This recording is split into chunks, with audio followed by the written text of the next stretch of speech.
Welcome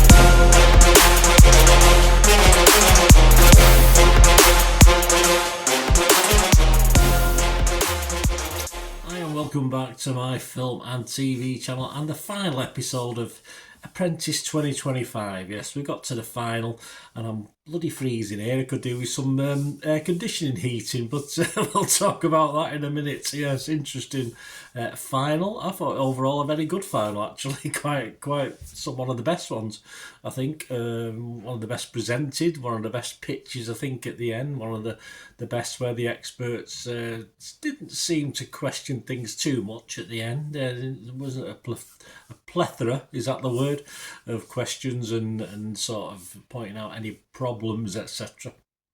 But of course, we're left with just two, aren't we? Fighting out for Sugar's 250,000. There will be spoilers on this, so just a warning now. Make sure you watch the thing because with spoilers from quite early doors. Last week, of course, Jordan was deemed a bit too early with his 3D animation offer. Amber Rose had a bubbles pop, didn't she? Incredible, very credible Chizola.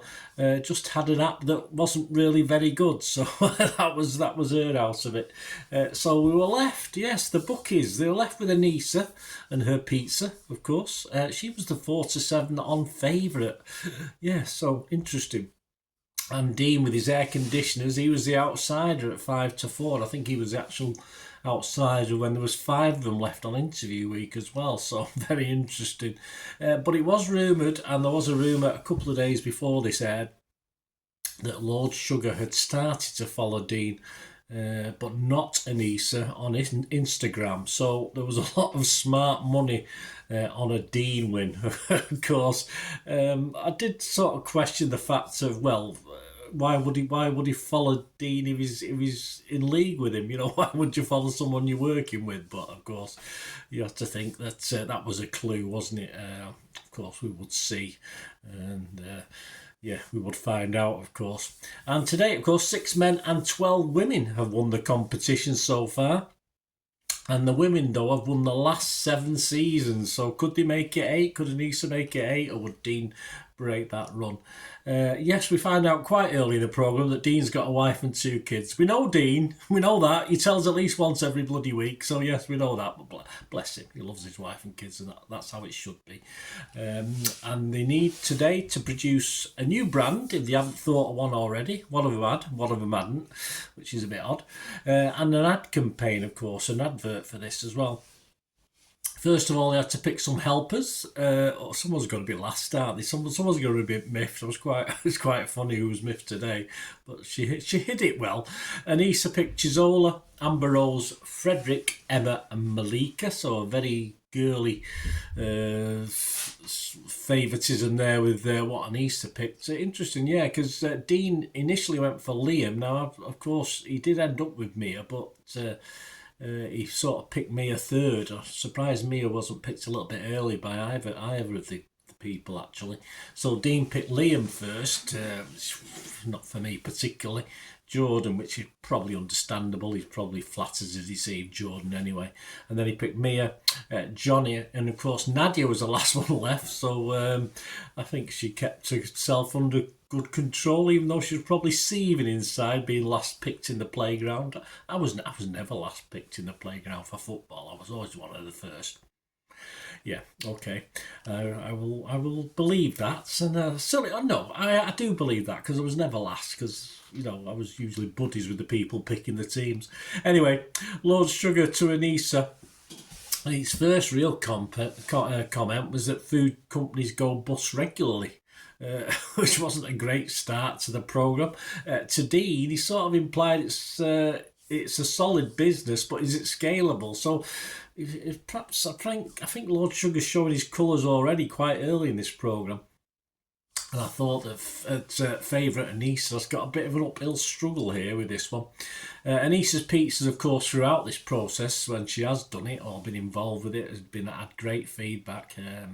She said she's a pioneer, wants to be the pioneer of Indian style pizzas, but it has been done before. So, although there's a few pioneers in the Wild West, wasn't there? So she can probably still be called a pioneer, even though she's not first on the market. She left Anisa, Chizola, and Emma to do the branding, or she did the branding with Chizola and Emma, I should say. And I was a bit confused by that because they sort of obviously she didn't have a name. She didn't have a name already, so surely she must have thought of some names over the time. She's been doing it. I don't know what the name is now that she goes out under. Is it Bombay Pizza? I'm not too sure what it is. But surely she should have put some more effort into it to start brainstorm it and to start from scratch. Seemed a little bit odd to me. Eventually she does decide on Zal pizza, which I thought was okay. Should be plenty of points on the Scrabble board anyway, shouldn't it? But yeah, it's very odd. And again, with the image on the box, she's put off a flower design. I thought it was a good design. I thought I relate that. Obviously I pick stuff in my job and I'm picking Indian food, etc. And it's related to me. And because Chizola said she didn't recognise it as Indian. I mean, so what? I mean, I thought it was a good icon that Anisa had come up with. She didn't want the Taj Mahal. She actually said that from the outset, and then she had to sort of go with the Taj Mahal. So she sort of bowed to Chizola's pressure. I mean, it's your product, love. It's your brand. You should be a bit more positive. So I don't think she did very well on that side of it. There was a nice touch though, the fact Anisa created a new pizza for the launch. I thought that was good. It turned out it was a vegetarian one as well, which is probably even better. So, and Tim liked it, so they were all that. So that's all good. I said there's never any question about the quality of I don't quite fancy one. I'm not a big curry eater. I do have the odd tikka masala, and I'm a bit boring, but I wouldn't mind trying one myself because I do like pizza, but I find a lot of pizzas a bit crappy. I've never really found a good delivery pizza. So if you know any guys, let me know that deliver up to Altrincham, because I've tried so many over the years, and having been spoilt, spent some of my childhood, my teenage years in Italy eating the proper pizzas from proper places that were unknown to the tourists. I was a bit spoilt with pizza, and I've never found anything that lives up to it. So I'll be quite interested to taste one of these pizzas of Anisa's or anyone else who does good ones. Let me know if there's anyone in Altrincham who does a good pizza. Anyway, the adverts, Amber Rose was the sub-team leader, Frederick and Emma. The two favourite teams fused together. I'm sorry, every proper football fan would really hate that, so it's not the greatest start.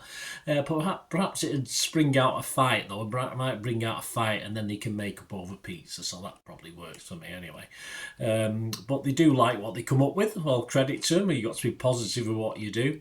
Not a very big crowd at the match, just two of them in the stands, but Amber Rose was in her element, of course, bossing the crowd. Well, bossing the two of them anyway. Dean's team, yeah, he has his name. See, Dean's all sorted. He knows where he's coming from, and he won't be moved, will he? Won't be shifted. Domesticool. So unlike Anisa, he's worked on this. He's put a little bit of thought into it. He's had that in mind for a long time.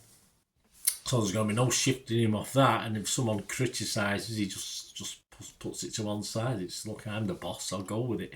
And Jordan and Johnny question about the commercial market, but Dean said it's 90% of his business is domestic, so yeah, he sticks to his guns. Perhaps if he wins, or when he does win, or if he wins, he can expand to a commercial. How about that in the future to look at the commercial side as well? But if he's comfortable in his domestic thing, I mean, you stick with what you know. And of course, as he expands, he can learn a little bit more, perhaps about he does do commercial side, of course, but he can worry about that at a later date. Interestingly enough, off camera or when they go and talk to the camera on their own, Jordan claimed that Dean was cutting off 2/3 of the market. Where's he get that figure from? I mean, where's he get that? I mean, perhaps he's been reading up on it. I mean, I'm surely Dean knows his market, but obviously Jordan might be doing some homework. But I don't know where he got 2/3 of the market from. But that's typical Jordan. Thinks he knows everything. Dean took control of the branding. It looked okay to me. Not fancy, just does what it says on the tin or on the van. Well, it is air conditioning, and unless he's going to stick giant dildos on him, there's not much to say, really. Is he just a box on a wall? But I thought his branding was okay. I liked his little basic store, plenty of room to run around. The guy was running around there with the QR codes, which I thought was a nice touch. Some good input from Jordan, as you'd expect, use his expertise. He's supposed to be 3D animation after all, so it was good, useful to have him on his team. Ad-wise, of course, it was a bit of a disaster, wasn't it? Nadia, Liam, sub-team leader, was the sub-team leader, and Mia. Aircon and Essential, apparently Dean is quoting, not really, I live in Manchester, as I said, I'm bloody freezing today, and we're approaching May now, so it should be a little bit warmer. Yes, interesting script from Liam. It's freezing in here. Well, turn the air conditioning off then. I'm sure that's the obvious thing, but what is he doing? Nadia and Mia are going along with it. He latched on to the fact that he said it heats up things as well, and used that as a basis of his advert when he first started. And of course, the ad opens with a shivering Mia. Yep, get rid of the aircon if she's shivering. Turn on the app and have a boiling house. There you go instead. Oh, hang on. That brings us back to air conditioning, doesn't it? But hey, there you go. It was totally confusing. Thankfully, Dean checks in with this bunch of idiots.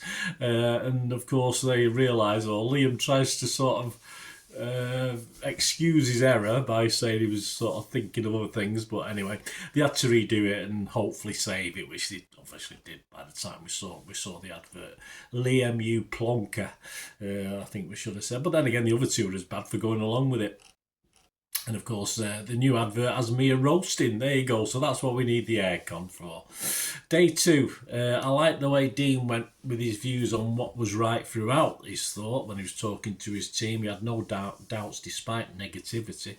Mia was pretty quiet, actually. He helped him out a little bit with the preparation for the pitch, but I've never seen Mia so quiet. She took a back seat in this one. Was she sulking a little bit? I'm not too sure. And of course, as far as the advert, Liam's corniness sort of made it funnier, so it made it lighter. So the fact that Liam can't act was probably a good thing, because it was a sort of laughing thing. And Dean was happy with the advert as well. I mean, Dean was just so positive throughout all this. And Anisa, of course, backs that Taj Mahal thing that she did, though she didn't really want it. So, but she's owning it, which is fair enough, even though she was pushed into it. I liked how Malika praised the new pizza, said she'd have it garden parties and God knows what. But it's nice to see that, to give Anisa confidence. Amber Rose took full charge of the editing. She didn't want to listen to anything the other two said. And I thought the ad was okayish in the end. It was fine. It wasn't great, as I say, but it sort of worked, said what it meant to say. The pitch, Anisa, yeah, Lord Sugar really liked the pizza, of course, and a very professional pitch from Anisa, as you expected. She coped well with the Q&A, although there wasn't anything too bad to cope with. I just thought it was a very good pitch from Anisa, as expected. She did everything right. The experts behind the scenes, what we saw of that, of course, we only saw a minute or two, didn't we? We're not over complimentary, so again, it didn't bode too well. Dean, before the pitch, guess what Dean's thinking about? Yes, he's thinking about his wife and kids. We mentioned them before, probably not. And it's Daddy Cool. Isn't any copyright on that? I mean, he could have used that instead of Domestic Cool, couldn't he? Mr. Cool or Daddy Cool, anything like that. Anyway, it looks like he's doing stand-up by roaming the stage. I think his nerves were there, but I tell you what, he did very, very well. I was doing not public speaking, but I was addressing like dozens of people from about being at age about 19, 20, and it's the sort of thing that it's really nervous to kick off, and then of course you get quite into it and you're really confident by the end if you're doing a 10-15 minute speech. And I think Dean grew in confidence and enjoyed it. And of course, even walking off before the Q&A was turned into a positive, and he made light of it, which was very good. Just well done, Dean. It's not hard not to like his personality. Perhaps not as polished as Anisa's pitch, but I think it worked, and I think Lord Sugar even got the hold of the microphone to ask him a question, and I don't think there's any doubt that Lord Sugar likes him, and I think the writing's on the wall at this stage. Experts as well, slightly more positive than for Anisa. I wouldn't say they were gushing. Of course, over to the boardroom. Lord Sugar hints that profits of 20 to 30 per year, I'd probably kill for that myself, are of no interest, he says. So is that more of a dig at Anisa straight away? He did start with Anisa, but then sort of said Dean as well. But you just feel it's not on for, it's not going to work for Anisa, this. Karen was positive for Dean, and of course Lord Sugar said his business has got great potential. Tim was positive on Anisa as a candidate rather than the business, which was rather small. So everything is just pointing to the conclusion we're going to get. Of course Lord Sugar wants a big money return. You can see that with Dean's business. The money's there already, the profits are there already, and it's just a matter of, double your vans, double your people, double your vans again, double your people. It's profits and profits and profits, and of course that's what Lord Sugar likes. So it was definitely leaning towards Dean. And even in his summing up before he said, you're hired, he said, I think he implied Anisa's business would supply peanuts in profit. So it was all done and dusted, really. The clues were there from the start of the episode, were perhaps there from a few days ago when everyone found out Lord Sugar was following Dean on Instagram. But the outsider does it. Dean does it. It's not to do with the candidate. It's to do with making money, and that Lord Sugar wants to make money, and you can't blame him for that. And of course, Dean got the vote. A good final, though it appeared for the most part that Anisa was going through the motions, sadly, and Lord Sugar was always leaning towards Dean from pretty early on.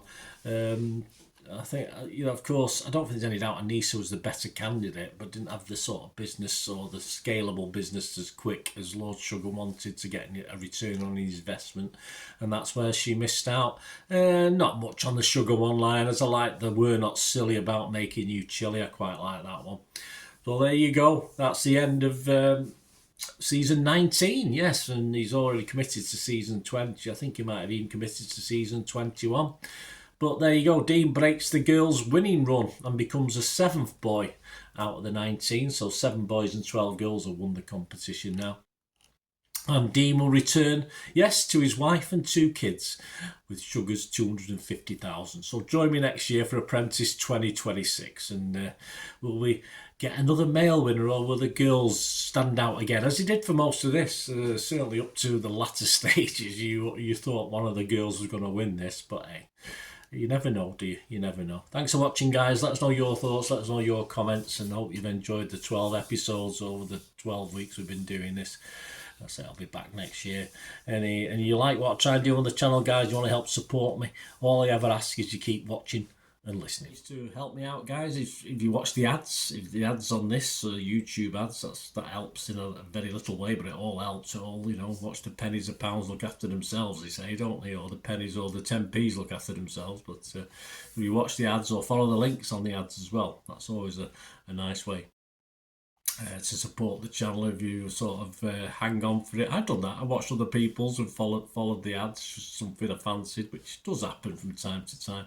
Of course, you can support me by pushing that subscribe button as mentioned earlier, and that's of course pressing the button so you know when these vlogs are coming out. And of course I'm always interested in your opinions, and of course if you can give us a like, that'd be wonderful as well. So thanks for watching, guys. Hopefully I'll join you very, very soon with something else. Until we meet again, I'll never ask one thing, don't I? Please stay safe, everyone. Bye for now.